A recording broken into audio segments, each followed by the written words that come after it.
Hello everyone! So tayo ay nagpa-haircut ngayon. So everyone, sa mga nagtatanong kung magkano daw ba ang haircut dito sa ibang bansa, dito sa Israel, dito sa Jerusalem, mahal ang pa-haircut. So ako, ang pagupit ko dyan is 80 shekels, everyone. So i-times nyo na lang po ng 15 or 16 ang isang shekel. So yun po. 80 shekel mga, kung sa 10 ay 800, diba?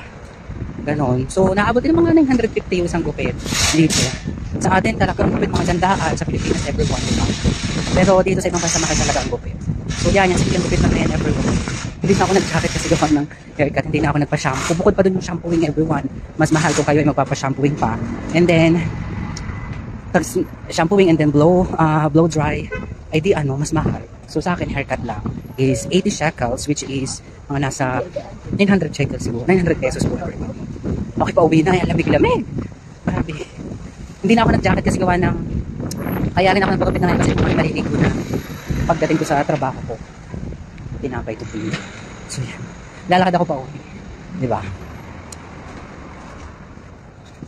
So, kamusta naman ang aking gupit, everyone? Diba? So, yun po. Mahal po ang gupit, everyone, dito sa Israel. Dito sa Jerusalem. Diba? So, maganda yung bakod na ito. Ganitong aesthetic. Napaka-aesthetic lang. Diba? Ang lamig. Ang lamig-lamig, everyone. So, nadaan ako sa ulit. Ang lamig, everyone. Hindi na ako nag-jacket kasi malalagyan ng buhok yung aking jacket, yung aking coat na nagdadala ko. Kasi diretso liligo na rin naman ako. Hiniwanan ko lang saglit ang alaga ko. Pero meron naman kasama siya yung bisita. So, yun na nag-aalaga. Nagtitingin kasi may yung bisita nandun. So, yun, di ba?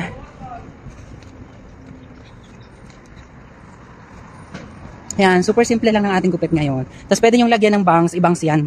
Ibabangs na lang yan kapag ka talagang gusto mo. Ibangs. Bangs sa moro. Ay, lamig. Tahimik. Kasi ceasefire po ngayon dito sa Israel.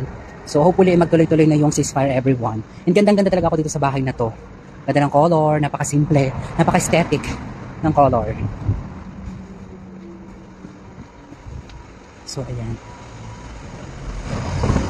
Diba? Yan po, ang ganda ng color niya. Napaka-simple, aesthetic na aesthetic, everyone, yung color.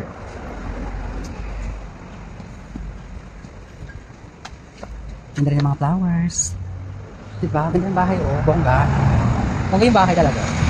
Nayamanin yung color. So, malapit na ako sa aking working place. Diba? Is it forever? Not only but every day. Sobrang traffic na naman. Ayun, napaka-traffic. Ako ay tatawid dito. Ay tatawid pa ako dito sa kabila. So yun, hindi pa ako tatawid.